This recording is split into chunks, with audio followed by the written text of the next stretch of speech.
Rahim. Chapter number 1, functions and limits. Functions क्या होते हैं? फंक्शन, इस चैप्टर में हम फंक्शंस पढ़ेंगे और उन पर जो लिमिट्स अप्लाई की जाती हैं वो पढ़ेंगे, ठीक है। तो फंक्शंस देखें, एक एग्जांपल से समझते हैं कि फंक्शंस एक मशीन की तरह है, ठीक है। जिस तरह से ये एक मैं मशीन ड्रॉ करता हूँ कि लेट्स सपोज ये बॉक्स जो है वो एक मशीन है, ठीक है।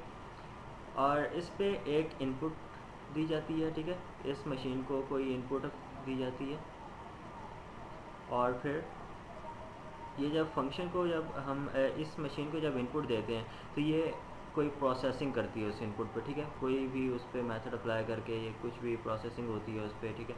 तो फिर हमें आउटपुट मिलती है, सही है। प्रोसेसिंग करने के बाद हमें वो मशीन कोई ना कोई आउटपुट दे देती है, सही। तो मतलब कि इसमें क्या क्या चीज़ें इन्वॉल्व हैं। एक तो हम इनपुट दे रहे हैं किसी मशीन को, सही है, और वो उसमें प्रोसेसिंग करता है। मशीन जो है कोई भी रिलेशन मतलब अप्लाई करके या कुछ भी करके उस पर प्रोसेसिंग हो रही होती है, प्रोसेसिंग। और फिर प्रोसेसिंग के बाद हमें कोई ना कोई आउटपुट मिलती है किसी भी फॉर्म में, ठीक है। तो ये एक फंक्शन की एग्जांपल की तरह है, ठीक है। फंक्शन मैथमेटिकल एक्सप्रेशन होती है। फंक्शन किस चीज़ को शो करी होती है कि कोई इनपुट और आउटपुट के दरमियान में रिलेशन को एक्सप्रेस करना, ठीक है, वो फंक्शन होता है। मतलब कि जिस तरह like F of x is equal to x square, ये एक फंक्शन है, सही है। ये फंक्शन कैसे है, अभी पहले देखते हैं कि ये एफ़ जो है, एफ़ क्या चीज़ है। एफ़ जो है वो नेम है, नेम ऑफ फंक्शन, ठीक है, नेम ऑफ फंक्शन। अच्छा, अब इसमें एक्स क्या चीज़ है। एक्स जो है वो इनपुट है, ठीक है। मतलब कि हम जो इस मशीन को इनपुट दे रहे हैं उस तरह से हम फंक्शन में भी इनपुट कोई ना कोई देते हैं, ठीक है। कोई ना कोई वैल्यू होती है या किसी भी फॉर्म में हो सकती है। तो एक्स क्या चीज़ है, इनपुट है, एक्स इज़ इनपुट। अच्छा, और ये एक्स स्क्वायर क्या चीज़ है। एक्स स्क्वायर जो है व्हाट टू आउटपुट, मतलब कि आउटपुट हमारे पास क्या है, सही है, व्हाट टू आउटपुट। ये एक्स स्क्वायर मतलब कि एक्स का हम जो एक्स जो है इनपुट है उसको उसका स्क्वायर ले लिया जाए तो हमारे पास आउटपुट आ जाती है, सही है। तो ये रिलेशन हो गया इनपुट और आउटपुट के दरमियान कि एक्स और एक्स इनपुट का स्क्वायर ले लिया जा रहा है, ठीक है, और फिर हमारे पास आउटपुट बन रही है। तो ये चीज़ें हो गई, ठीक है। एक तो फंक्शन का नेम, ये कोई सा भी हो सकता है। यहाँ पर हमने इन जनरल जो है एफ़ हम यूज़ करते हैं फंक्शन, ठीक है। तो एफ़ के नाम से हम फंक्शन का नाम यूज़ करते हैं। तो एफ़ की जगह कुछ भी हो सकता है, जी भी हो सकता है, एच भी हो सकता है, कोई भी नाम हो सकता है फंक्शन का जो चाहे आप यूज़ कर सकते हैं। तो साथ में एक्स, एक्स की जगह भी कुछ भी हो सकता है, ठीक है। एक्स मैंने इनपुट का नाम रखा हुआ है, एक्स इज़ द इनपुट, सही है, इस फंक्शन की। तो आप कुछ और भी रख सकते हैं इनपुट की जगह, सही है, वाई रख सकते हैं या कुछ भी आप एच रख सकते हैं या कोई वैल्यू रख सकते हैं, कोई सी भी इनपुट हो सकती है। उसके अलावा यहाँ पर एक्सप्रेशन क्या होगी आउटपुट के लिए कि इनपुट और आउटपुट के दरमियान में क्या रिलेशन बनता है, उस तरह से उस एक्सप्रेशन को आप एक्सप्रेस करेंगे, यहाँ पर लिखेंगे, ठीक है, मैथमेटिकली लिखेंगे कि इनपुट और आउटपुट के दरमियान में रिलेशन क्या है, सही है। तो इस तरह से ये एक फंक्शन बन जाता है। अच्छा, अब फंक्शन को समझने के लिए एक एग्जांपल यूज़ करते हैं कि लेट्स सपोज एक बच्चा है, ठीक है। वो हर साल उसकी हाइट में 4 इंचज़ का इंक्रीज़ होता है, ठीक है, इंक्रीमेंट होता है। मतलब कि वो पहले था 1 साल का हुआ 4 इंचज़ उसका जो है हाइट बढ़ी। उसके बाद 2 साल का हुआ और 4 इंच बढ़ गई, ठीक है। 3 साल का हुआ मज़ीद 4 इंच उसकी हाइट बढ़ गई। मतलब कि इस तरह से ये एक लेट्स सपोज बच्चा है, ठीक है। 1 साल के बाद after 1 year, after 1 year, after 1 year क्या हुआ, उसकी हाइट में इंक्रीमेंट हुआ, कितना, 4 इंचज़ का, सही है। तो मतलब कि फिर आफ्टर 1 ईयर, आफ्टर 1 ईयर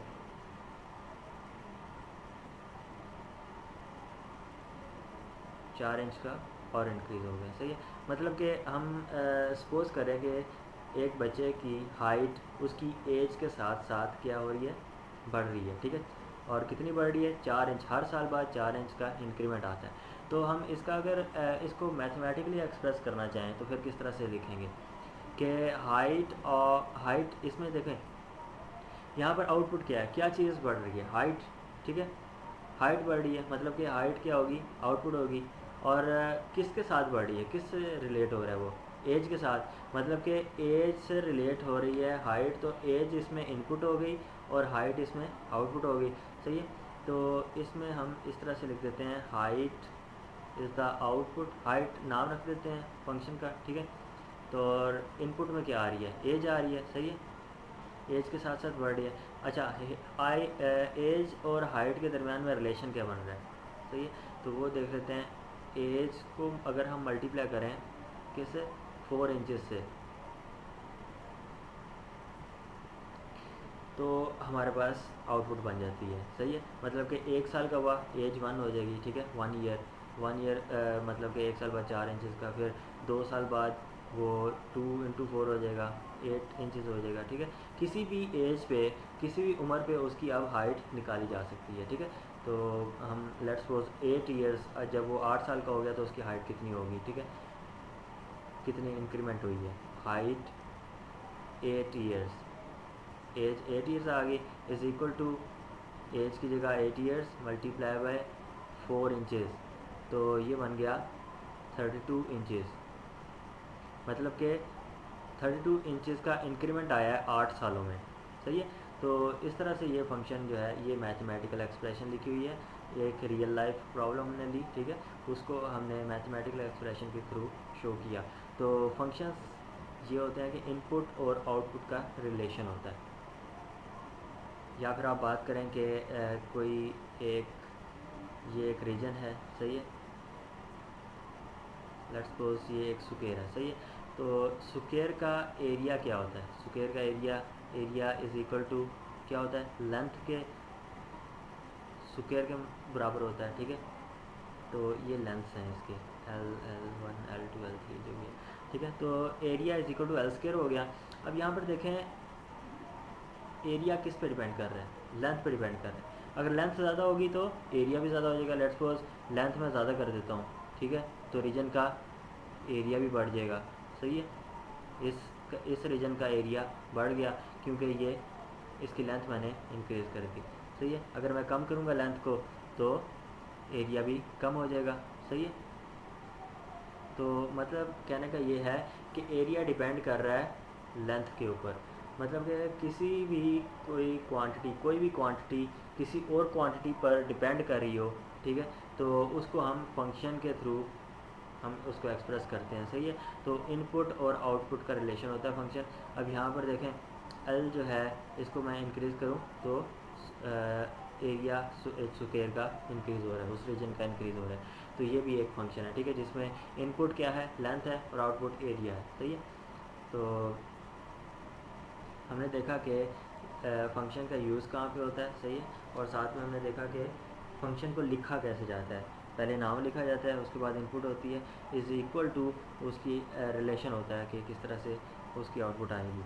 अच्छा, अब हम आते हैं रेंज, एक चीज़ होती है रेंज और डोमेन, ठीक है, domain and range, domain and range of function, ठीक है, domain and range of function. Function की डोमेन क्या होती है, देखें। अब पहले हमने बात की थी कि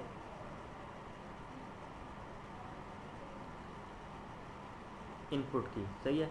तो इनपुट हम क्या दे सकते हैं इसको, सही है। हमने बच्चे की बात की जो एग्जांपल के तौर पे हमने यूज़ किया, ठीक है, उसमें एज इनपुट है, सही है। अब इस एज को हम 1 ले सकते हैं, 0 ले सकते हैं, 2 ले सकते हैं, 3 ले सकते हैं, ठीक है, कोई भी हम डिजिट यूज़ कर सकते हैं। लेकिन हम क्या नेगेटिव नंबर ले सकते हैं एज, नहीं ले सकते, क्योंकि कोई सेंस ही नहीं बनती, एज नेगेटिव हो ही नहीं सकती, ठीक है।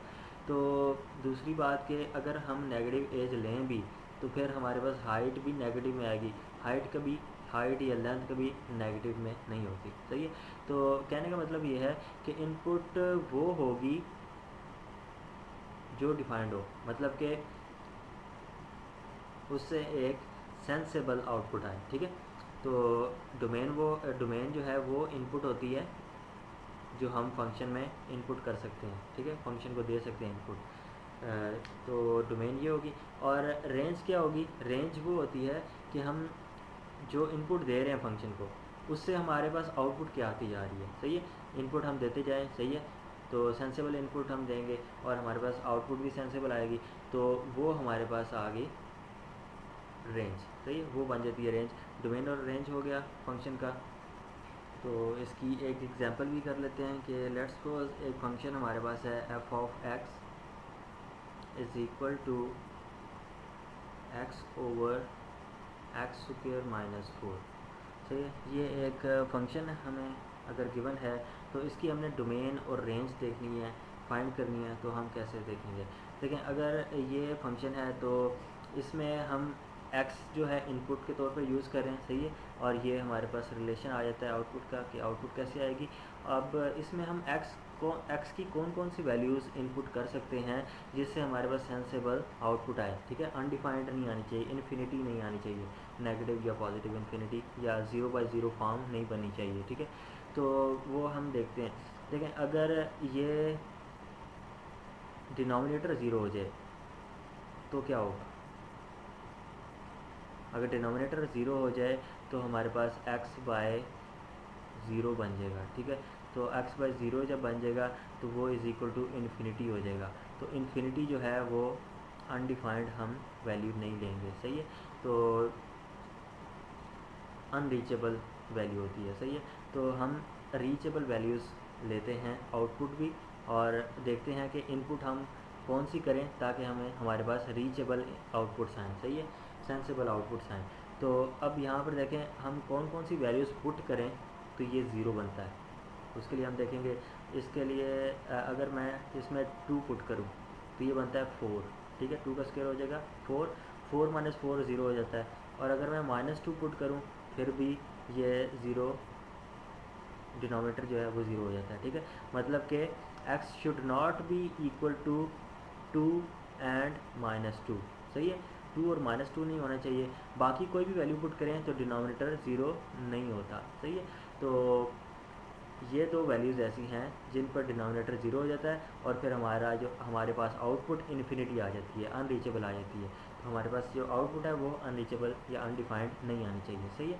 तो इन दोनों वैल्यूज़ के अलावा सब वैल्यूज़ जो हैं ऑल रियल नंबर्स हमारे पास जो है वो इसकी डोमेन बन जाती है, ठीक है। तो डोमेन हम लिख सकते हैं, domain is equal to set of all real numbers, set of all real numbers except, किसके एक्सेप्ट, किसके, ये 2 और -2, ठीक है, 2 और -2 के अलावा सब वैल्यूज़ जो हैं उसकी डोमेन में आती हैं। मतलब कि उसके इन दोनों वैल्यूज़ के अलावा हम कोई सी भी वैल्यू इनपुट कर सकते हैं, क्योंकि कोई सी भी वैल्यू इनपुट करने से हमारे पास सेंसेबल आउटपुट आएगी, ठीक है। तो ये तो होगी डोमेन। अब रेंज क्या आएगी? तो हम जो जो इनपुट कर सकते हैं उनमें वैल्यूज़, ठीक है, वो इनपुट करने के बाद हमारे पास जो आउटपुट में वैल्यूज़ आती हैं वो इसकी रेंज बन जाती है, सही है। तो रेंज इसकी क्या बनेगी? देखें, आप 2 और -2 के अलावा सब पुट कर रहे हैं, ठीक है, 2 और -2 पे क्या वैल्यूज़ आती हैं? इन्फिनिटी आती है, मतलब कि इन्फिनिटी इसकी रेंज में नहीं आ रही, सही है। इन्फिनिटी के अलावा सब वैल्यूज़ जो हैं इसकी रेंज में आ जाती हैं, ठीक है। तो इसको हम कह सकते हैं set of all real numbers, सही है, ऑल रियल नंबर्स। तो इसका दूसरा मेथड ये होता है चेक करने का, डोमेन चेक करने का, कि आप इसको इक्वल टू, देखें आप इस फंक्शन में क्या चाह रहे होते हैं कि आपके पास सेंसेबल आउटपुट आ रही हो, ठीक है। सेंसेबल आउटपुट कौन सी बनती है कि सिर्फ इन्फिनिटी ना आए, सही है। इन्फिनिटी किस पे आ रही है वो आप चेक कर लें कि इस अगर ये डिनोमिनेटर 0 हो जाए तब जाके हमारे पास इन्फिनिटी बन जाती है, ठीक है। तो डिनोमिनेटर को इक्वल टू 0 पुट करके वहाँ से वैल्यूज़ आप निकाल सकते हैं, x square -4 is equal to 0, सही है। यहाँ से आप वैल्यूज़ निकाल लें, x square is equal to 4 है और इसका स्क्वायर रूट ले लें तो आपके पास x इज़ इक्वल टू +-2 आ जाता है, सही है। तो ये ऐसी वैल्यूज़ आ जाती हैं आपके पास इक्वल टू 0 रखने से, इसको मैंने निकाल ली कि जिस पे ये फंक्शन इन्फिनिटी हो जाता है। तो इन वैल्यूज़ के अलावा आपके पास डोमेन बन जाती है, सही है। तो डोमेन जब निकल आती है वो हम पुट करके चेक कर लेते हैं कि हमारे पास रेंज क्या आ रही है, ठीक है, आउटपुट क्या आ रही है। तो वो जो आउटपुट होती है वो हमारे पास ये इस फंक्शन की रेंज बन जाती है। अब हम आते हैं ग्राफ ऑफ अलजेब्रिक फंक्शन, ठीक है, ग्राफ ऑफ फंक्शन। ग्राफ्स किस तरह से हम ड्रॉ करते हैं एक फंक्शन के। देखें, हमें कोई ना कोई फंक्शन गिवन होगा, ठीक है, उसमें हम let's suppose f of x is equal to x square, वही फंक्शन हम यूज़ कर लेते हैं, सही है। तो इसमें हम वैल्यूज़ पुट करते हैं, इनपुट एक करते हैं, ठीक है, और हमारे पास आउटपुट पे वैल्यूज़ आती जाती हैं, सही है। मतलब कि एक्स में 1 पुट करता हूँ तो हमारे पास फंक्शन की वैल्यू क्या बनती है, f of 1 is equal to 1 का स्क्वायर यानी कि 1। एफ ऑफ 1 जो है 1 का स्क्वायर लें तो 1 ही आ जाता है, सही है। तो अगर मैं एक्स की वैल्यू 2 पुट करता हूँ तो हमारे पास क्या बनता है, f of 2 is equal to 2 का स्क्वायर इज़ 4, सही है। इसी तरह से एक्स में जब 3 पुट करता हूँ तो हमारे पास फंक्शन की वैल्यू क्या बनती है, इज़ इक्वल टू 9। इस तरह से अब देखें आपके पास पेयर्स बन रहे हैं, ठीक है, 1,1 2,4, सही है, और 3,9, इस तरह से पेयर्स बन रहे हैं। अब आप इन पेयर्स को ड्रॉ कर सकते हैं एक्स वाई प्लेन के अंदर, सही है। ये एक्स वाई प्लेन या कार्टेशियन कोऑर्डिनेट सिस्टम इसको बोला जाता है। तो इसमें आप पॉइंट्स को ड्रॉ कर सकते हैं, सही है। तो जहाँ पर x1 होगा फंक्शन भी 1 है, सही है, तो ये पॉइंट बन जाएगा 1,1, सही। इसी तरह से 2,4 जो है, मतलब कि जब x जो है वो है 2 तो फंक्शन को होना चाहिए 4, 3 4, यहाँ पर 4 आता है, सही है। तो इन दोनों को ज्वाइन करने से यहाँ पर ये पॉइंट बन जाता है 2,4, सही है। तो इसी तरह से अब आगे 3,9, जब x 3 हो तो यहाँ कहीं जाकर 9 बन जाएगा, सही है। y की वैल्यू फंक्शन जो है ये एफ ऑफ एक्स है, ठीक है, ये एफ ऑफ एक्स फंक्शन की एक्सिस है और ये एक्स एक्सिस है। तो इस तरह से अब इसको जो है 0 पे 0 आएगा। इस तरह से इन पॉइंट्स को फिर आपस में हम ज्वाइन कर देते हैं तो हमारे पास ग्राफ बन जाता है, सही है। तो इस तरह से किसी भी फंक्शन का ग्राफ हम ड्रॉ कर सकते हैं कि उस फंक्शन में हम इनपुट करते जाएंगे कोई ना कोई वैल्यूज़, ठीक है, और फिर आउटपुट आती जाएंगी, हमारे पास पेयर पॉइंट्स बनते जाएंगे और उन पेयर पॉइंट्स को आप एक्स वाई प्लेन में ड्रॉ कर सकते हैं और उनको पॉइंट्स को आपस में ज्वाइन कर दें तो आपके पास ग्राफ ऑफ दैट फंक्शन आ जाएगा, सही है। तो अच्छा, अब फंक्शन ग्राफ से अगर हम देखना चाहें कि वो फंक्शन है भी या नहीं, देखें ग्राफ्स अगर ये मैं ड्रॉ करूँ, इसमें ये एक्स वाई एक्सिस हम ले लेते हैं, इसमें हम कोई फंक्शन ड्रॉ कर लेते हैं, सही है। ये ग्राफ आ गया लेट्स सपोज किसी फंक्शन का। तो अब यहाँ पर देखें, आप इसको चेक करना चाहें कि ये क्या ये फंक्शन का ग्राफ है या नहीं, सही है। तो इसको चेक करने के लिए आप ये कर सकते हैं कि इस पे straight line vertical line test आप लगा सकते हैं, ठीक है।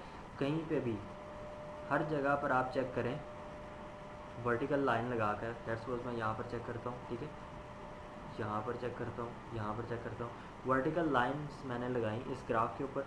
तो मैंने चेक किया कि क्या एक से ज़्यादा पॉइंट पे मेरी वर्टिकल लाइन इस ग्राफ को कट करती है या नहीं, ठीक है। तो ये देखें, ये लाइन जो है सिर्फ ग्राफ को यहाँ से कट करिए, एक पॉइंट पे कट करिए। ये भी वर्टिकल लाइन सिर्फ एक पॉइंट पे कट करिए, ये भी वर्टिकल लाइन एक पॉइंट पे कट करिए, ठीक है। मुख्तलिफ जगहों पे हम लगा कर चेक करेंगे वर्टिकल लाइंस। तो अगर एक से ज़्यादा पॉइंट्स पे वो कट कर रही हो वो लाइन उस ग्राफ को, तो उसका मतलब ये होता है कि ये फंक्शन नहीं है, सही है। जब ये सिर्फ एक पॉइंट पे कट कर रही हो तो उसका मतलब ये होता है कि ये फंक्शन है, सही है। लेट्स सपोज हम ये फंक्शन हो गया, ठीक है, this is a function, function का ग्राफ है। एक और हम ग्राफ ड्रॉ करते हैं,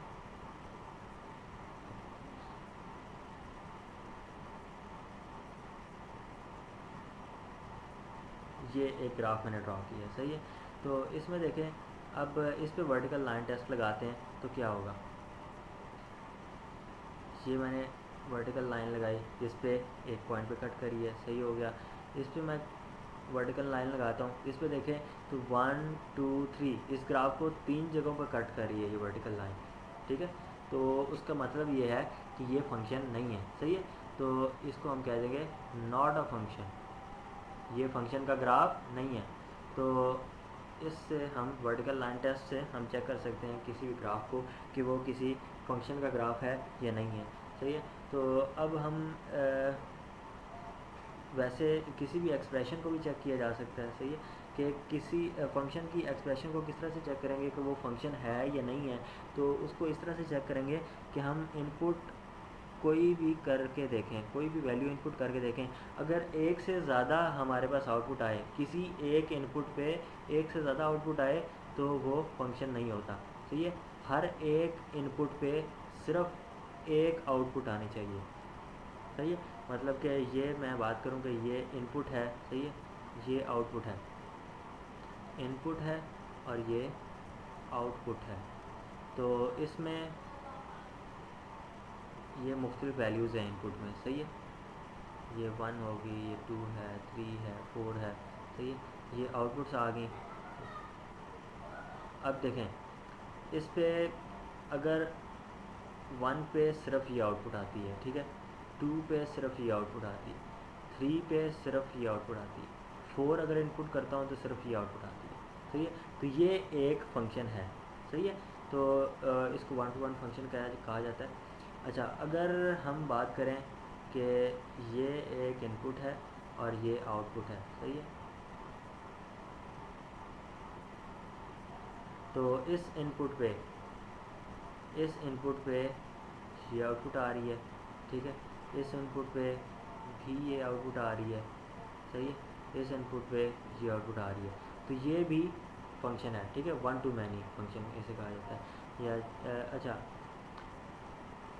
और अगर हम बात करें कि ये इनपुट है, ये आउटपुट है। सही है। इनपुट और ये आउटपुट। अगर हम इनपुट्स इसमें ये ले लेते हैं, ये इनपुट्स हैं, ठीक है, और ये आउटपुट्स हैं। अगर इस पे पहली वैल्यू पे ये आउटपुट आती है, ठीक है, और इस इनपुट पे कोई और वैल्यू भी आती है, लेट्स सपोज ये भी वैल्यू आ रही है। सही है। तो ये फंक्शन नहीं होगा। ठीक है। Not a function. सिर्फ यूनिक आउटपुट होनी चाहिए, नॉट फंक्शन। फंक्शन क्या होता है कि किसी यूनिक इनपुट पे यूनिक ही आउटपुट आनी चाहिए। सही है। एक से ज़्यादा आउटपुट नहीं आ सकती किसी यूनिक इनपुट पे। तो फंक्शन को हमने दो तरह से देखा। ग्राफ से भी हम वर्टिकल लाइन टेस्ट हमने चेक किया कि किस तरह से चेक कर सकते हैं कि ये ग्राफ किसी फंक्शन का है या नहीं है। तो दूसरा, हम एक्सप्रेशन को भी चेक कर सकते हैं, कोई भी इनपुट कर सकते हैं वैल्यू, और फिर हम चेक कर सकते हैं कि क्या ये एक पे किसी एक यूनिक इनपुट पे मज़ीद आउटपुट्स तो नहीं आती, एक से ज़्यादा आउटपुट्स तो नहीं आती। अगर आती हैं तो वो फंक्शन नहीं है, और अगर यूनिक आउटपुट आती है तो वो फंक्शन है। सही है। तो ये हो गया हमारा यहाँ पर इंट्रोडक्शन पार्ट 1। अब आगे हम फंक्शन की टाइप्स डिस्कस करेंगे इंट्रोडक्शन पार्ट 2 में।